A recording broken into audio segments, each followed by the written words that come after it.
Britain's emergency bikers are on the front line, racing to protect the public and save lives. And they've never been more crucial. With 33 million vehicles on the UK roads, the country's congested cities and major routes are the busiest in Europe. The bike squads of Essex Police and West Midlands Ambulance Service provide help where it's most needed, fast. No reason you can have a lock knife, straightforward offence. How many bangs did you hear?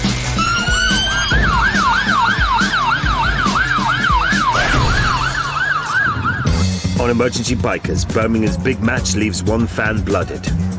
Go on, talk to me. Say hello. An insurance stop leads to something suspicious. The explanation you've given me is not particularly feasible in my mind. And there's only one way out of a car smash. We don't want you to move at all. We're going to do everything for you. Birmingham, Britain's second city. Standing by for any emergencies, the biker paramedics.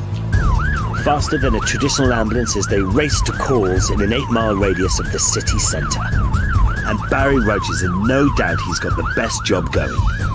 You get to help people, treat people, save people, and ride a motorbike. What could be better? Armed with a scaled-down version of everything a normal ambulance can carry, they're trained to deal with anything.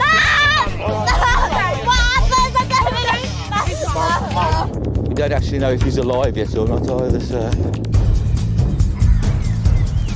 To capture the action, we've put special cameras on each rider and bike, so we arrive at the scene the second they do. And today they're expecting to be busy. It's the big football derby. Aston Villa v Birmingham City. There's fierce rivalry between the fans making their way to Villa Park, the largest stadium in the Midlands with a capacity of 42,000. And the emergency services are out in full strength. On duty, biker paramedic Steve Harris, call sign Forest. The main problem we have is when the crowds are after the game, when the crowds are dispersing. They come away from the ground, they come into the city centre for a drink, and that's when the two factions can sometimes bump into each other. Sure enough, hours later, Steve is responding to a 999 call. 201 received. Rival fans have clashed and a man is lying unconscious with a gash to his head on the steps of Victoria Square in the city centre. Steve's just a few hundred metres away and he arrives first on the scene in just over 1 minute. Luckily, a passerby is something of an expert. You alright? Keep your eyes open for me. You need to keep breathing. That's all you need to do for us right now. You're doing really well. So who are you? Marcus, I'm Lindsay. I'm an A&E nurse. But I'd say he was out for a good 2 minutes. Open your eyes to me, mate. I'm sitting there. That's it. Well done. Good job. We know about your face and your head. Have you hurt yourself anywhere else? No other aches and pains? Do you have any pain in your neck? No? Okay. But the man soon blacks out again. Fellow paramedic Mark Hayes arrives to help. He's learned via the city shopkeeper's radio that store detectives are on the trail of the man's attackers. Yeah, paramedic cutting in. He immediately informs the police CCTV control room. Yeah, we've got a male patient unconscious. Could do with your assistance. As I say, Paradise Forum have got the offenders.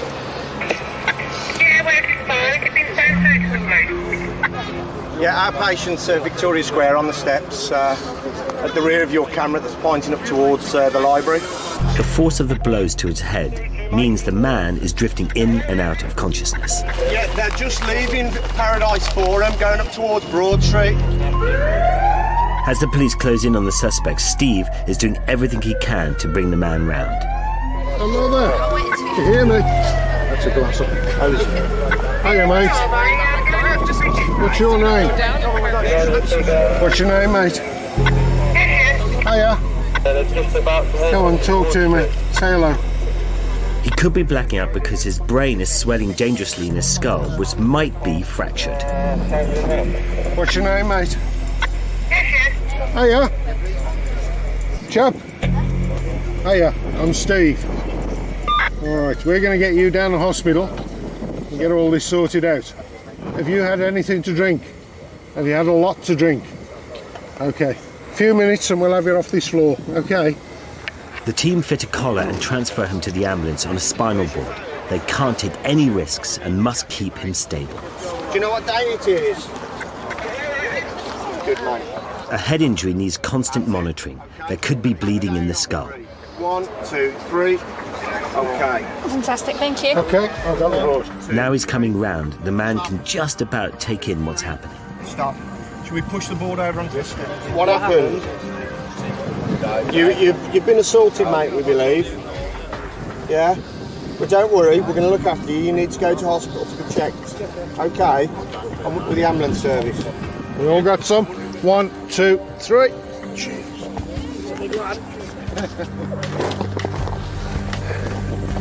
Okay, bit more. he's doing okay. We collared and boarded him just to look after his C-spine, just to make sure that that's not compromised at all.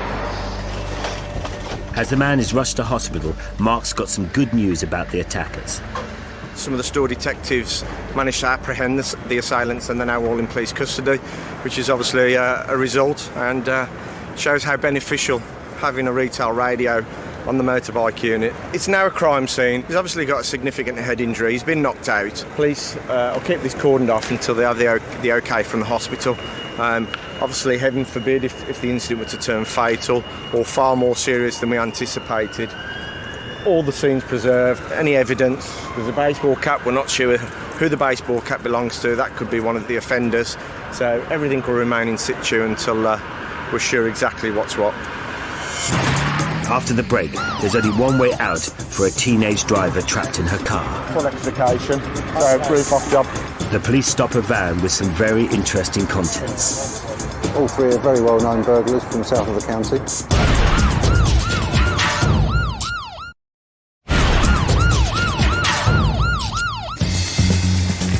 With 1,400 square miles to police, Essex is one of the largest forces in the UK.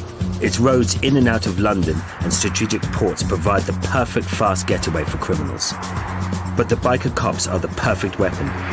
They're faster than a cop car and the key to Operation Mountain Dew, a show of force which disrupts and deters any ne'er-do-wells. On duty in Hatfield Peveril near Chelmsford, PC Roy Keys. We've been given a location, a stretch of road to monitor in relation to suspicious looking vehicles which may be involved in theft offences or burglary offences, and to stop check and deal with the individuals concerned. Biker cops are the police stealth weapon against crime. Less obvious than a car and able to quickly pounce, and it's not long before Roy's onto a brown van. He doubles back, relays the registration to control and then lies in wait.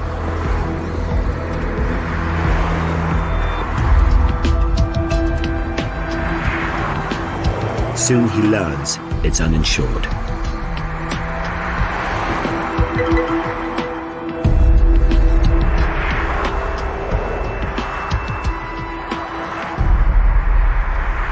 Hi mate. Alright. Is it your van? Yeah. You've got a driving licence on you? Right, I've got my insurance. Where are you from? Tilbury. Brings you to Hatfield Peveril then? Just driving about, so. Right, thank you. You all related or what? Friend. Just friends? What's in the back? I think, well, washing machine, that's it, Matt Garden. Is that, so what I'm going to do, I'm going to phone the Motor Insurance Bureau, so just bear with us a little. Yeah, no, it's we'll right. I had this right. the other day when I first got it. Right. Further checks reveal that the driver is insured on a motor trader's policy. I've checked with the Motor Insurance Bureau, they're happy with the insurance. Do you want to speak to my mum, just so it covers that I know I am, or that's the only idea I got otherwise? Not at the moment, No. but it might be necessary in the moment. Yeah. But the three men are known to the police, and biker squad sergeant Nick Edwards has arrived to take a look in the back of the van. In the back, an old washing machine, 30 metres of armoured cabling, and in the front, cable cutters and a pair of industrial gloves. Do you want me here? I'm just going to ask you a question. What's the stuff in the back and where's it come Just from? come out of his garden, that's all. You tell me what it is. What is it, a washing machine and a bit of wire? Right. And where does that wire come from? From his ground, from out the floor. He had it into the shed, run from the house to the shed. Right. It just the okay. council told him he's not allowed it, so he's got it out and getting rid of it. Right. All right. Just have to take a seat back there again. We'll be as quick as we can. And we'll go from there. But Roy isn't convinced. Neither is Sergeant Nick. All three are very well-known burglars from the south of the county, one of whom had recently been disqualified by court, well this morning actually, disqualified for failing to stop for police and theft by finding. Subsequently, they decided to come for a drive for reasons unknown to this area of the county. We are suffering extraordinary amounts of theft of cable, and that can be electrical cable or side of railway lines, any cable, anything metal, because of the price of scrap metal's now gone through the roof. It's very attractive to those that want to sell it on. Cable theft has shot up by 150%, a crime epidemic that costs the economy $360 million a year. Last December, the rail network between Colchester and Liverpool Street was crippled when overhead cabling was pinched. There's only one thing for it. Just listen carefully what we're going to say. You're both being arrested on suspicion of theft of the property that's in the back of this van at the moment. You're joking, aren't you? Bear with me 2 seconds. Come here. It's a joke, Just mate. listen to what I've got to say. You're not obliged to say anything. May harm your defence if you mention when questioned, something which you later rely on in court. You understand that? Anything you do say may be given in evidence. We're here doing our work and it needs to be investigated. We can't just let you go from the side of the road. The explanation you've given me is not particularly feasible in my mind, so this is how we're going to deal with it. How can we get nicked for theft of a washing machine? The cable we're talking about particularly. Oh, mine if it was real of it. I ain't running nowhere. Right, You don't I know hold you're me. not. Have you got anything on you you shouldn't have on you? No, nothing. The three men are taken to the station for further questioning. And one of them isn't happy about it. Empty your pockets out and stick it in your There all that. Bottom line is, you know that we've got inquiries to do. What inquiries? Because I've got my core people here. What time I got Wayne, calm down. They're the sort of characters that we need to be dealing with, and it may well be that there's some theft issues that will be investigated now by other officers. After detailed questioning, there was no evidence to charge the three suspects. They were free to go.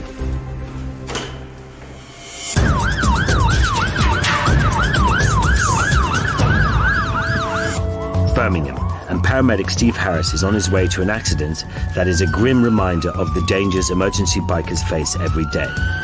201, roger, details received. A rider has come off his moped after a near miss with a car.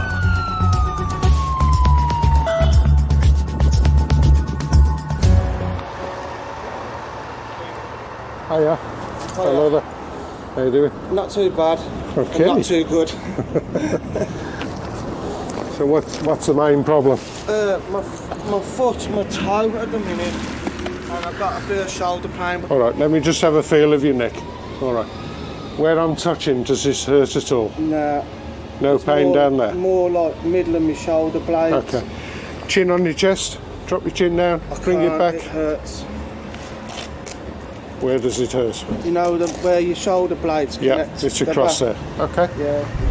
His injuries will need careful examination at the hospital, but it could have been much worse. Only 1% of all drivers in the UK are bikers, but they're 30 times more likely to be killed than a motorist. I think anybody who comes off a motorcycle or a two-wheeler and is able to walk away has a lucky escape. You fall off, you're going to hit the floor, and that's considerably harder than you. Just above there. Just above there? That's where it is, yeah. Okay.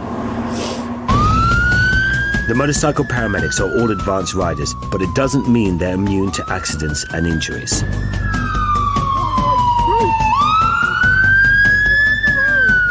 The experience doesn't always help. I mean, it helps protect you, but it still comes down to you're on two wheels. I'd received an injury last year. I was involved in a road accident on the works bike. We parted company, I hit the floor, and I ended up with a fractured left elbow. But as fellow paramedic Barry Rudge knows, it's not just drivers who pose a problem. We've got the hazards of the normal road furniture, potholes, manhole covers, curbs, gravel, dirt, and obviously diesel spillages. With diesel, if the wind's in the right direction, you can tend to smell it first. And I still think that your nose is connected to your bottom, because when you smell diesel, your bottom clenches and you hang onto the seat a lot harder. With more cars per head than any other city in the UK, Birmingham's biker paramedics are on the front line.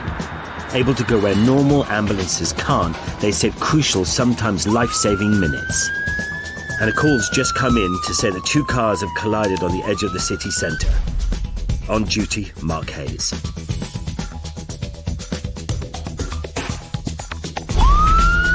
The teenager of one car is unconscious. Mark races through the traffic to arrive within 4 minutes. As the first paramedic on the scene, he will be in charge.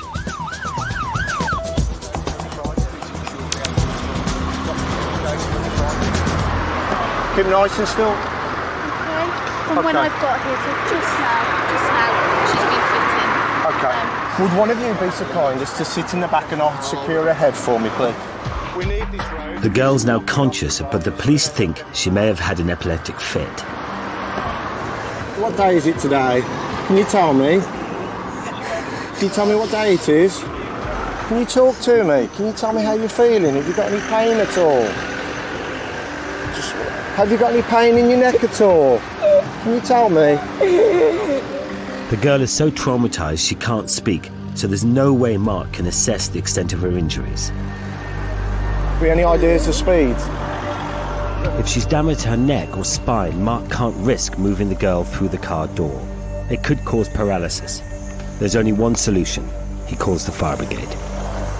We're going to have to do probably a full extrication because we've got no history. We're going to have to play it safe. Okay. Bit of oxygen. You're not to worry, my darling, all right? You're going to pop this round your neck, my darling. To keep her neck stable, Mark fits a collar. She's a bit uncomfortable, my darling. I am sorry. Do you just want to readjust your fingers? Lovely, thank you. And he checks for any sign of chest injury. Keep your breathing nice and slow. Just going to listen to your chest. The girl's now calm enough to talk. Any pain in your neck or your back?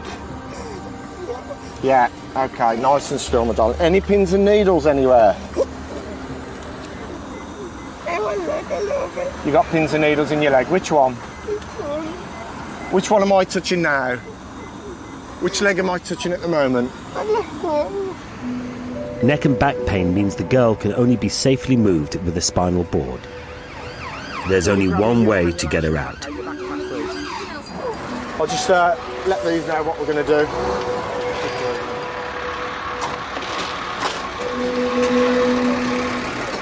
How you doing? You all right? We've got a female patient who's got neck pain, back pain. She's been seen to be fitting, so we're going to do a full extrication, so roof off job. At this stage, it's not time critical. There's no immediate rush, but all right. Okay. Cheers. Just going to explain to you what's going to happen, my darling. All right. Because you've got pain in your neck and your back. Yeah. We need to get you out the car, keeping you nice and still and nice and in line. You've told in line. Okay. The fire brigade are going to be cutting the car to get you out safely. My darling, money's not important, your health is, yeah? We want to make sure that you're okay. You're not going to be in trouble. They're going to be more concerned about your health, aren't they? Yeah? As the fire crew prepares to remove the roof, Mark, helped by the ambulance crew which has just arrived, prepares to insert a cannula into the girl's arm. If she fits again, it's the only way she can get medication. But she's terrified of needles. You don't want a needle in? I mean, I'm going to advise that we pop one in. If you refuse, I can't force you. I don't want to refuse because I just want to cooperate. They just always hurt me and I never need them again. I'll be as gentle as I can. Okay, caution me. Nick's going to carry on talking to you while Mark carries on with the needle. Nice and straight. Yeah, keep looking at me. Keep that arm nice and straight, my love. Keep looking at me. Nice and straight. Put your eyes on me, don't move your head. Arm nice and straight. You keep moving this arm, my darling, yeah? If you keep it nice and still, I'll be as gentle as I can. Nice and still. Sharp scratch, 1, 2, 3. Keep still, keep still. We'll leave the cannula, she's just moving about too much. You go in, I'll step back a sec. If the girl has a second fit, it's going to be hard to treat her. But Mark now has only one option. Stand back and let the fire crew do their job. Until the roof's off, there's nothing much for us to do. Unless anything were to happen to the patient, she would deteriorate in any way, then we'd stop what we're doing, back in, intervention, and then carry on with the extrication. But as you can see, it's really, really busy. It's too hazardous to be in the way. You just need to stand back and let fire get on with it. They're the experts in cutting vehicles apart. We're the experts in looking after the patients.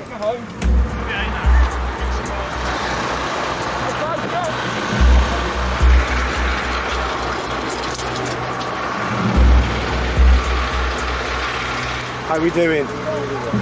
What we're going to do now is we're going to get you out the vehicle. We don't want you to move at all. We're going to do everything for you. All right. At any time when we move you, if the pain's more severe or you have any funny sensations, please tell us and we'll stop. Yeah? All right. There's 2 teardrops down the back. We're going to slide the spinal board in between the 2 teardrops. Once the board's in and got the weight of the patient, we're going to roll the seat backwards. Once the seat's back, we're then going to obviously feed the patient up the board, straight out the back onto the stretcher. All right with that? It's going to feel this go down your back. This is the most delicate part of the operation. Right. Nice and still, don't move. With pain in her back and neck, the girl must be moved as gently as possible. Anything else could cause paralysing nerve and spinal cord damage. Okie dokie. Spinal board between the 2. Nice and steady, Paul. You're going to feel this go down your back, nice and still. Steady. Nice and steady. Don't try to move. Don't try to move. Let the board slide itself. Let it slide itself down. Lovely. Okay. Okie doke. The girl's head must be kept still as she's eased out from behind the wheel. It'll be on Rachel's call. My call then after 3. 1, 2, 3. Okay, feed the board in, angle it down and push in. Push in, push in, keep going, keep going, keep going. Let's on the back seat now. Lovely, that's cracking. Now what we're going to do, we're going to feed up the board. All right. 1, 2, 3. Stop. 1, 2, 3. Stop. Okay then. 1, 2, 3. No. Okay. Steady. Slowly. Hold it there, hold it there. Now she's been safely extracted from the car, the girl will be rushed to hospital for further treatment. Okay. Stay in control of the head. Thank you very much. Body straps first, please. Well done. You've done really well there. Since we've moved you, is there any new pain or funny sensations? No. Pain's still the same as it was in the car. Yep, well done. Doctor's going to assess her neck and her back. Depending on what he finds from that, he may request an X-ray. It may seem over the top what we've done. We never ever take chances. The slightest bit of movement could be the difference between permanent damage, i.e. paralysis, or even death, depending on where the injury is within the spine. A piece of metal can be replaced. Damage to the spinal cord, potentially that's for life. Mark has just masterminded a major operation, but without family support, this former mechanic and military policeman might never have been on the front line. It was from encouragement from my wife. I didn't think for 1 minute I could ever become a paramedic. I mean, I don't mind saying that school wasn't my favourite, but my wife pushed me for it. She even helped me with revision, and it's thanks to her that I'm doing the job that I do. After the break, how a weekend trip to England turned sour. I've got to go because I'm going to throw up. And a woman's collapsed in Birmingham city centre. There's an awful lot of blood here. Where's it coming from?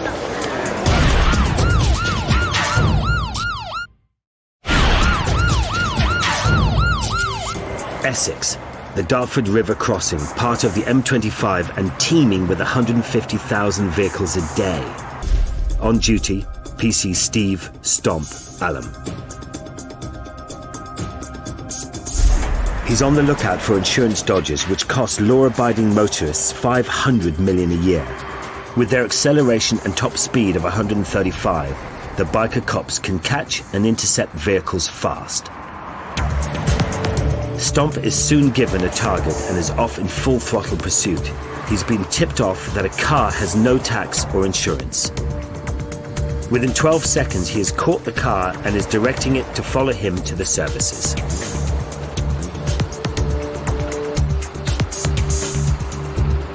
Hello there. It's a very strange... Yeah, jumping out, come and join us. Sun's out now. You alright? Not so bad. Your car? My daughter's. Your daughter's. How long's she owned it? Well, let me stop you now. We don't live in England, we live in France. Right. So the car's all registered, all over to France. It left the country last September. Right. Got all the paperwork, got the insurance, got everything that you need. Yeah, let's have a look then, please. The man produces a French insurance document, but the car is registered in the UK, so it might not be enough. Unfortunately, we've got an English registered vehicle. Have you got proof that it's French registered? It doesn't have to be French registered for 6 months. Right, how long's it been? Goes in It's the same, you know, there's the insurance. Right, you cannot register an English vehicle. Yes, you can, there it is. Right. I live in France, so, you know, I know the law. That's the insurance. You're saying it's not, this car has been stopped because it's got no insurance. There is your insurance. The company has to be registered with the MIB, the Motor Insurers Bureau in this country. There it is. Okay. You're telling me that that's not insurance. I'm telling you for a fact that's the car's insurance. And I'm telling you that an English vehicle... No, you're wrong. Right, the vehicle's If you been... want to go to Chief Constable, we'll grab a Chief Constable. Okay, the vehicle has been seized, Section 165, the Road Traffic Act. No, it's not. What? There's the insurance. You can't seize a car when you've stopped me, right? For what? Insurance? There's your insurance. It's not an English insurance. The law says... Well, I don't live here. I It's live an in English France. it's an English I'm vehicle. going over to see my mother, pick my daughter up. I'll be in the country for maybe 48 hours, and then I take the whole family back to France. Biker Squad Sergeant Nick Edwards is watching from the sidelines and steps in to lend some clarity. At the end of the day, if you are insured, taxed, MOT'd, and the vehicle is roadworthy, we apologise, thank you very much, you're on your way. If it turns out that any of these things do not apply, then they will be dealt with in the rules of the law, which, if it's no insurance, it will be seized, the MOT's a ticket, and the taxes a report to the DVLA. So just let us make our inquiries, we will clarify the insurance, but if it is not insured, yes, it will be seized. When Stomp runs checks, controls say that the man isn't insured, but his French insurance policy might save the day if the company is affiliated to the UK Motor Insurance Bureau. Could you tell us, if I'll give you the name of the company, if the companies have got any recognition by the MIB? That's all I need. If it's not, the car is not insured while in the UK. And they're not affiliated to the MIB in any way? Okay, that's what I thought you were going to say. I've contacted the Motor Insurers Bureau. Yeah. They can't contact the French ones, they have nothing to do with them, and they're not a member of the MIB. And what I've got here, you can't prove to me you're insured to drive the vehicle. I'll be seizing the vehicle under Section 165 of the Road Traffic Act, and I will be dealing with you accordingly. Okay, I'll be also dealing with you for the MOT and the tax. You can dispute it and go to court if you wish, but that's what's going to happen. Not only will his car be seized, but this quick trip to England could prove to be a pricey one. The no insurance is a £200 fine, an endorsement 6 points if you accept it, and the MOT is £60. Now that money is due now because you haven't got an English address. Can you pay that now? Have you got a credit card? Can I have a look at your English licence, please? I saw it in your wallet. And on top of the £250 fine, there's another £150 to retrieve the car once the driver has proved ownership and insurance. So, can I have a signature to understand that any property left in the vehicle is left at your own liability, not at Essex Police's? No. Okay, that's fine. And what police station will you produce your documents at? Well, I don't know. Because right, you're confusing the production of the documents to get the vehicle back I don't even know and the where tickets. I am. Right. So how can you ask me a question when I don't know where I am? He's asking me what station am I going to turn up in at Essex. I gave your colleague I've got to go because I'm going to throw up. I gave your colleague a bit of paper with where we are. I've got to go to the toilet, I'm going to throw up. It's already been done. It's already been done. I've explained how to get it insured, that you can do it in, you know, you can get it insured today, it can be updated on the database today so we can prove it's insured. I've explained to him how he can get his car back, he can get a taxi to the recovery agents and they can be on their way again, but obviously that doesn't be good enough. Can't, because I'm going to clamp it, he won't pay me the 260 quid. Well, that's what I said to him, if he pays it, he'll get the clamp off. Yeah. All the family can do now is wave goodbye to their car and wonder how they're going to get home. You've got to stay calm and just sort of try and be level-headed and sort of, you've got to compromise somewhere along the line, but I found myself getting more and more difficult to compromise with the gentleman. I'm quite happy with what I've done, I've got no remorse over it at all. So they will have the email address? 2 million Brits live in France and could easily be caught out by the insurance minefield. The solution, if your car's registered in the UK and you're driving in the UK, get UK insurance.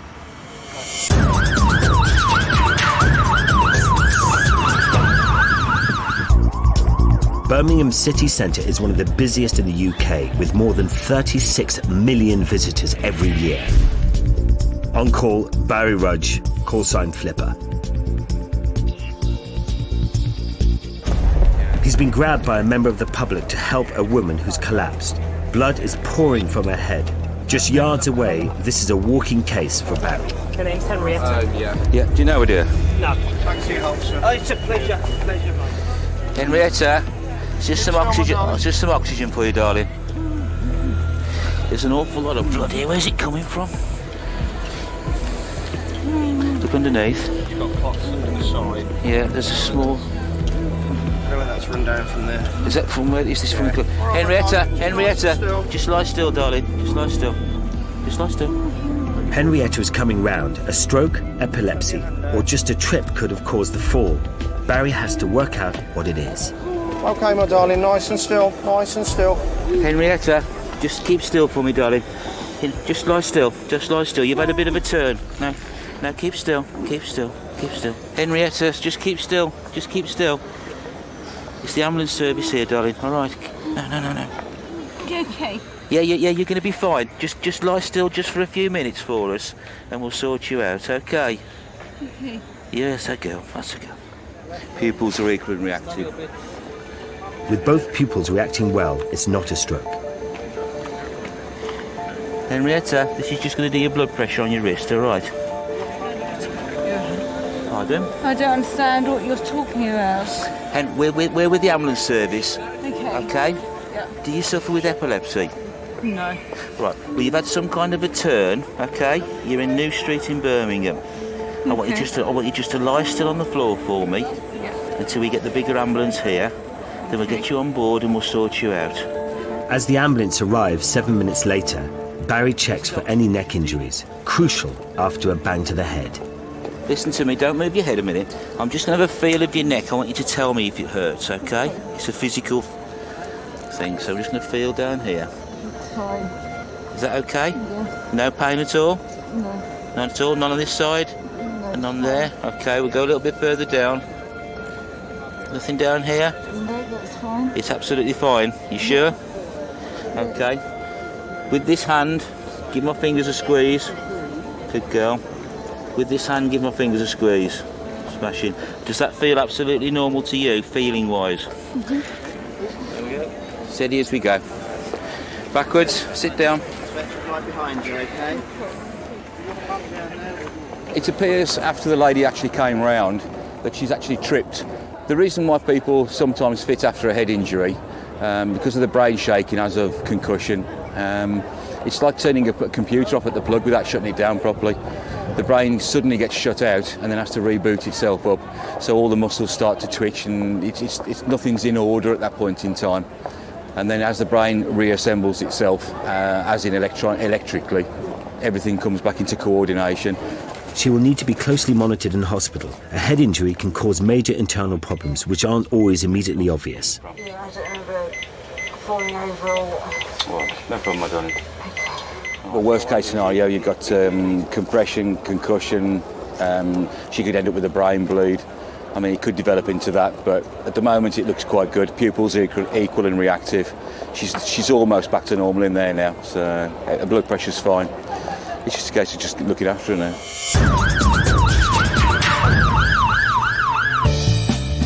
Essex Police Biker Squad is so effective in keeping the county roads safe that it's about to be doubled in size.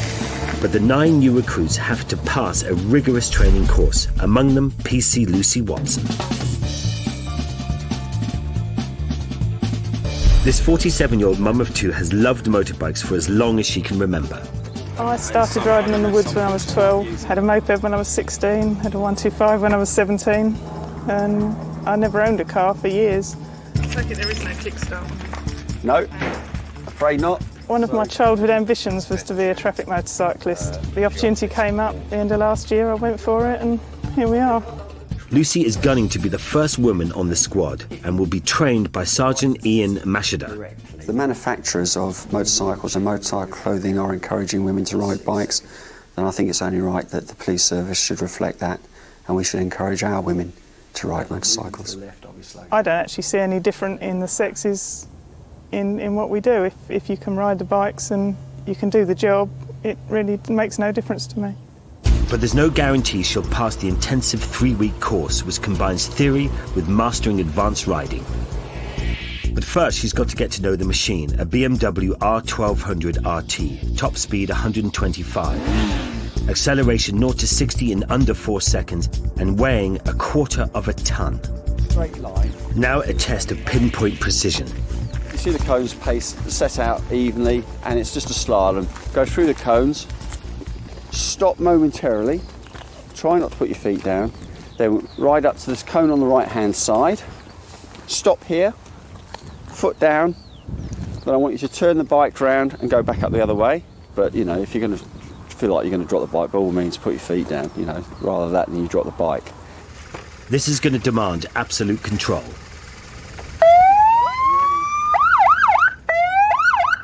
Not the best of starts, maybe. First ride nerves are nothing new for trainer PC Martin Acker. To start off with, it's very, very nerve-wracking, but it's just a case of getting a really good balance between the clutch and the back brake.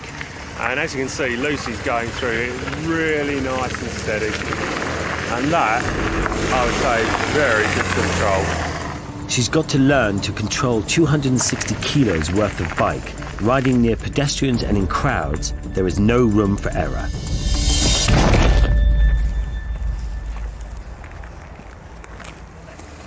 Basically, she stalled the bike, went to put her foot down, and managed to drop it. The weight becomes too much for anybody to hold, and the best thing is just let it go. She dropped it gently, we managed to pick it up, it's not big damage. I don't think it's ever a good thing falling off, but if you're going to do it, it's better to do it at slow speed in a controlled environment like this, and I think that's what the exercise is all about. She needs to hold her nerve and face those cones again. She's thrown herself fully into the course, and to a degree that's why she dropped the bike, because she wanted to try her best, and she was pushing herself to that point. From my point of view, she's learned from it. Very pleased indeed. Next, it's onto the roads and taking bends we shall have to ride at high speeds, catching offenders on twisty country roads. There she is. Now on that was good, because she was in the correct position, saw the car coming towards her, which was on the central white line, and waved to move over because she had an early view. Perfect. Now Lucy seems to have got the speed just right. So she just turns that throttle just prior to the bend, she comes off the power and then puts the power back on just as she goes into the bend. Yeah, Lucy seems to have got that cracked. I've got a lot more confidence in the bike now. Probably the best one I've ever ridden. Brilliant. I can't wait to get out there on the road with it. But there's a long way to go before she can do that. Blues and twos training and the final assessment. Has she got what it takes to be a biker cop? After the break, there's a body on the towpath. Hello? And Stomps on the hunt for speeders. A motor vehicle is probably Britain's biggest killer.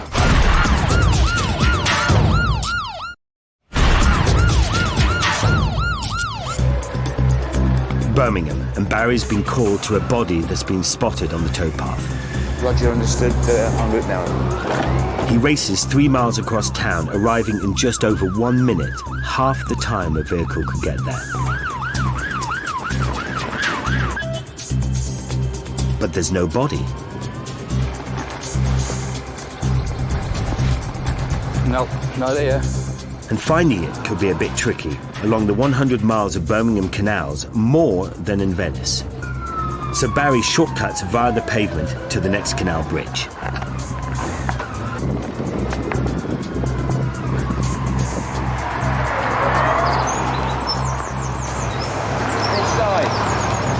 There is, I'll go and have a look. It looks like one of my special jobs. The man appears to be having a nap. Nice day for a stroll. I'll wake him up. Hello? Come on, up you get. You can't lie there. They keep calling us otherwise. 212. Yeah, Roger, he's just drunk. I'm just waking him up now. Would you do us a favour? And go and find somewhere a little bit more less noticeable to have a kip. Otherwise they keep calling us, all right? It's concerned members of the public think you're dead. Obviously you're not dead because you're talking to me. We've rushed halfway across the city to find one of our local how can we say, inebriated citizens having a kip on the bridge down by the side of the canal. He's fine. Don't fall in the canal, go left. It's better that we come and not be needed than not come and obviously be needed in a situation where the person's ill. So, as I say, he's all right, he spoke, he's laughing and joking, he's wandered off, so that's okay. But it's meant Barry risking his own life to get there. Helping others has cost him a broken shoulder when a car took him out. Still affects me during the winter. I get lots of aches and pains through it, and I'm on pain relief through the winter usually. You're in a vulnerable position because it's two wheels, and there's the obvious disadvantages of only having two wheels. But with decent riding plans and the riding skills that we've been given by the police force, you ride defensively, and most of the time you can keep yourself out of danger.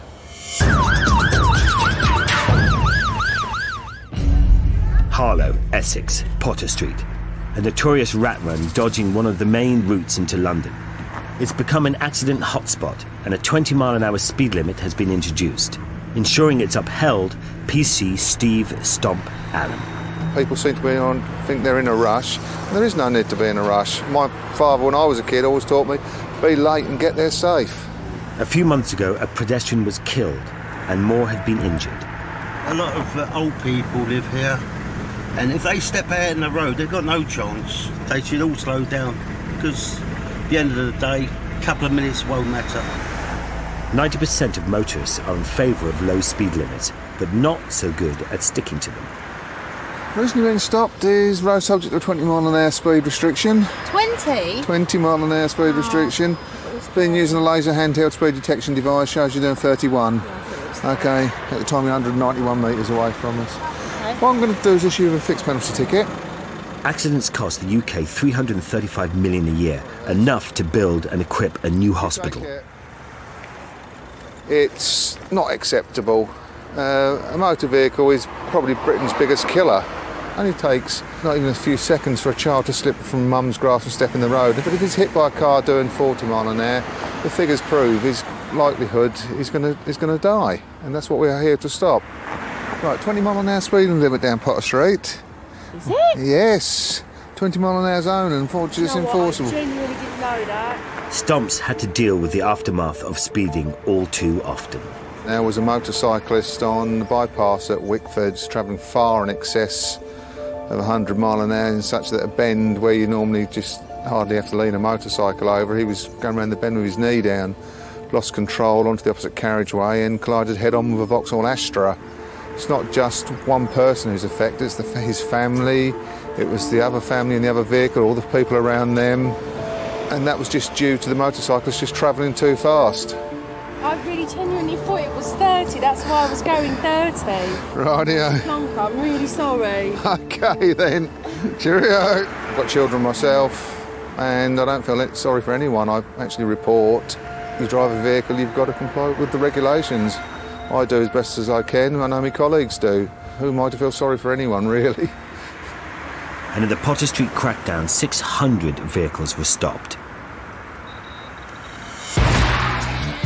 The man assaulted after the football derby also broke his nose, but has recovered from his head injuries. 7 people were arrested, but no charges were brought. The teenager cut out of her car was discharged from hospital hours later with no injuries. Henrietta was kept under observation for 24 hours before being allowed home. She's now back on her feet and appreciative of the help she had. Now this doesn't happen that often. For you. I'm quite touched, really. Next time on Emergency Bikers, a suspected chemical leak sees Mark at the helm of a serious incident. Got 6 casualties, with the potential for more that have been evacuated for the building. Will trainee biker cop Lucy earn her place on the squad? You rode safely, but your position wasn't perfect. And there's a call to a house fire. The patient can be critically ill or even dead.